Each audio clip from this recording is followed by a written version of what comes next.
If we understand the relationship between parents and a child, we will know exactly how to resolve the issues. Then, when your husband does something wrong, is it okay for you to teach him? If so, you should have met him as his teacher, not as his spouse. If you are in a position of teaching, you cannot be a friend or a spouse. How can you be a spouse to a person who you are going to teach? If you teach, then he would be your student. From your husband's perspective, did he meet you as a teacher? Did the wife meet the husband as a teacher? Can they be husband and wife in one body and one mind? Can a teacher and a student discuss and share? What will a teacher and a student chat about? If one is a teacher, the teacher only has an obligation to teach. There is no obligation to discuss with the student. If the teacher is not fully competent at teaching, the teacher can solve the problem together with the student by discussing it. Then the teacher will not be criticized or disrespected. However, if one who is incompetent tries to teach a student and is incapable of making the student understand, then the teacher will be snubbed by the student.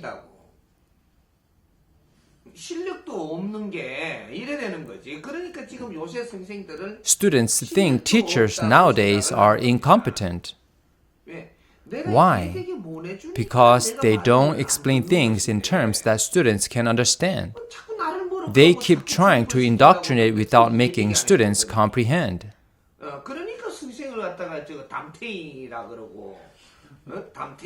That is why they call them old teachers. They make fun of teachers, calling them old geezer. Is this children's fault? No, they are seeing and describing the situation accurately. If you claim to teach as a teacher, then you are supposed to make pupils comprehend and guide them. If students can't understand the teacher, it is the teacher's fault for being incompetent to teach.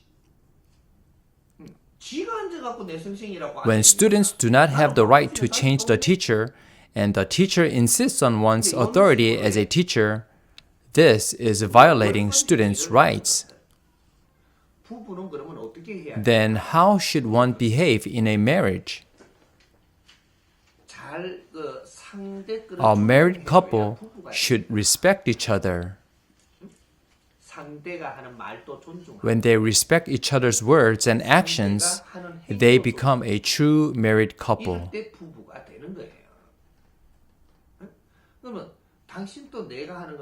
A genuine marital relationship is realized when they respect each other. If they don't perform their obligations to each other, they can break their marriage vow at any time. Therefore, we should respect each other and listen to others carefully with respect.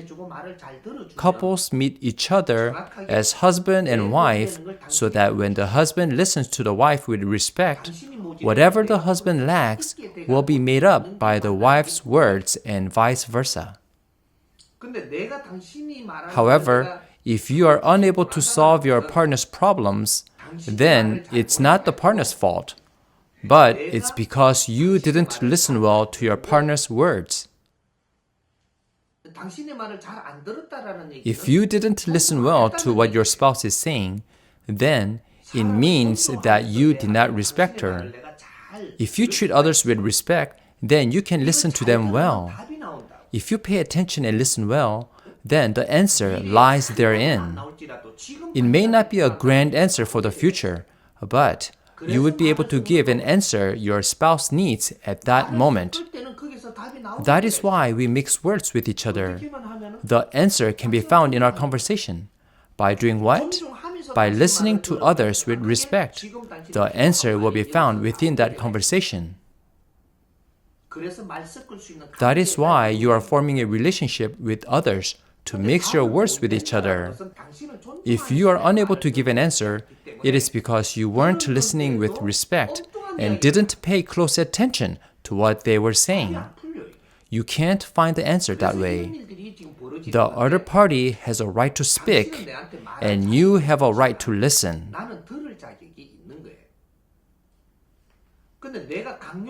But you do not have the right to force the counterpart to listen and follow what you said.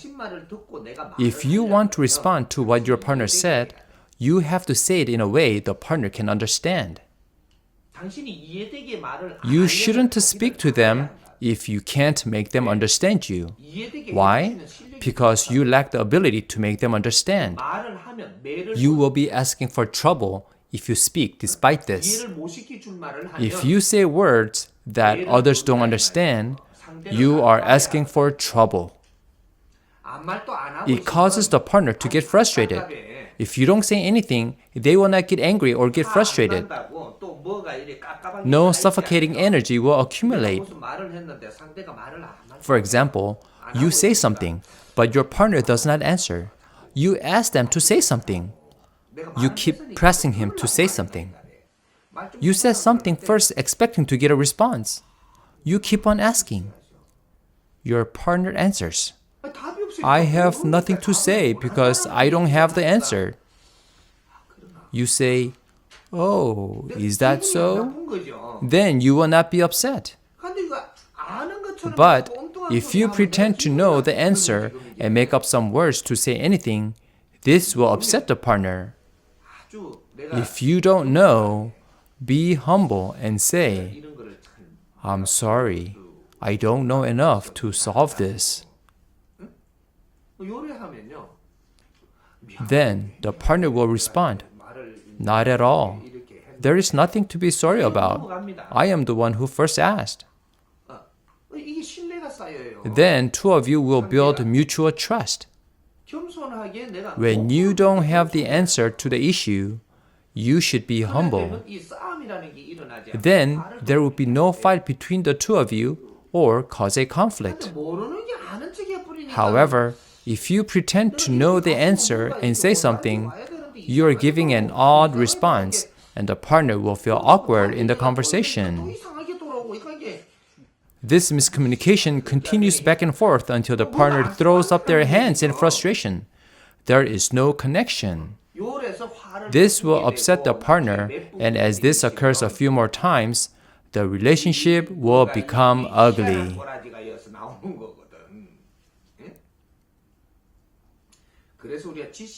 We have seen many intellectuals who choose to stay silent when they can't connect.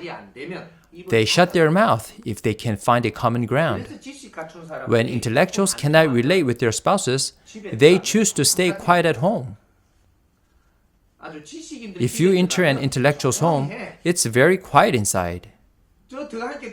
You only hear music sound, no sound of people talking. No one is talking. There is no connection. When a wife and a husband cannot relate to each other, they choose to shut their mouths instead of arguing. They don't talk at home. When do they talk? The husband calls his friend out to a restaurant and talks over whiskey. They can relate to each other. So what is happening here? He is having an affair. This is called an affair with a friend. He is spending time that should be spent with his wife with a friend. The wife lost her husband to his friend. Husband is having an affair. An affair doesn't happen only with the opposite sex. If the wife is given 70% of the time that should be spent with the husband, and the husband spends 10% of the time with his friend, then that much energy is being spent outside the home as an affair. An important fact in this situation is that the husband was given 70% of the time that is supposed to be spent talking and living with his spouse. If he spends less than 30% out of the 70% with others and spends 40% with his wife, there will never be discord in the marriage.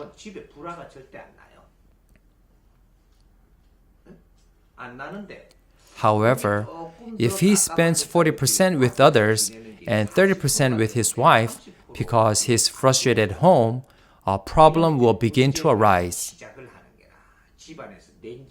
It will cast a chill over the house. He poured his energy outside with his friend and did not give the energy he should be giving to his family. Then the house gets cold. This is the law of grand nature. If he spends 50% of his energy outside and returns home, he has only 20% left for home. Then the house will have a chill, for there is no warm energy flowing in, and something bad will happen in that family. Home should be filled with warm energy, and this energy is produced from the words of people talking. Human words are that powerful. When there is a nice conversation going on in a family, the flow of the energy is very positive and soft. When there is no communication, the energy stops flowing. No positive energy can circulate. The energy is at a standstill and the house gets cold. If one pours out all his energy outside and comes home, there is a chill over the house. This is how family accidents happen. So what happens when the husband continues to spend more time outside? Then there is no need to live together. This is the beginning of a marital problem. So, the law of treating others and the law of marriage is that a husband and a wife should respect each other. You must respect each other. We are human beings. Both men and women are human beings that need respect. When there is respect, the warm energy circulates. It warms. Warm energy flows. That is how people don't get sick, are full of energy, and living life becomes fun. When there is no conversation, the two of you will become distant. This is 100% accurate. When there is no communication, you become further apart. When there is a conflict during a conversation, there will be a quarrel. This is 100% true. Even if gold was given to you, the problem will not resolve. When there is discord in the communication, there will be hostility. With such confrontation, you don't want to see the partner's face.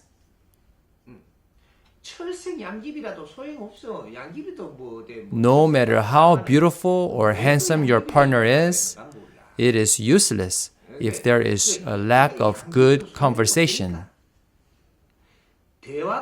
When words get twisted, there will be a fight. Whether the counterpart is your friend, your spouse, your parent, or your child, when you have a clash during a conversation, you become an enemy to each other. Money has nothing to do with relationships. In regards to money, if two of you have a good conversation, one would not feel bad at all giving away all the money he has to the other party.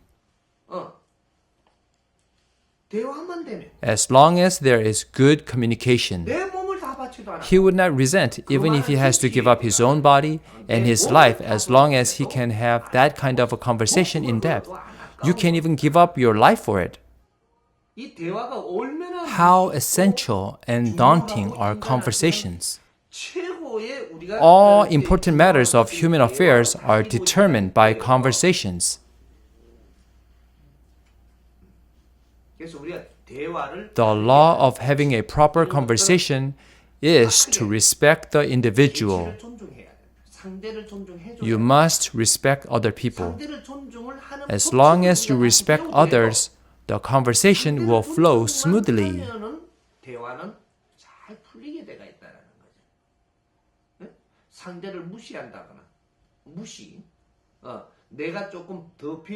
If you behave disrespectfully or despise others from your arrogance, because you think you are wealthier, smarter, better looking than others, then you will fail in every conversation with others. 뭐든지 상대를 조금 무시한다든지 조금 깔아본다든지 이러면 이제부터 맥히는 것이 대화입니다. If you respect even a beggar, then you will be able to hear him and have a deep understanding of what he says.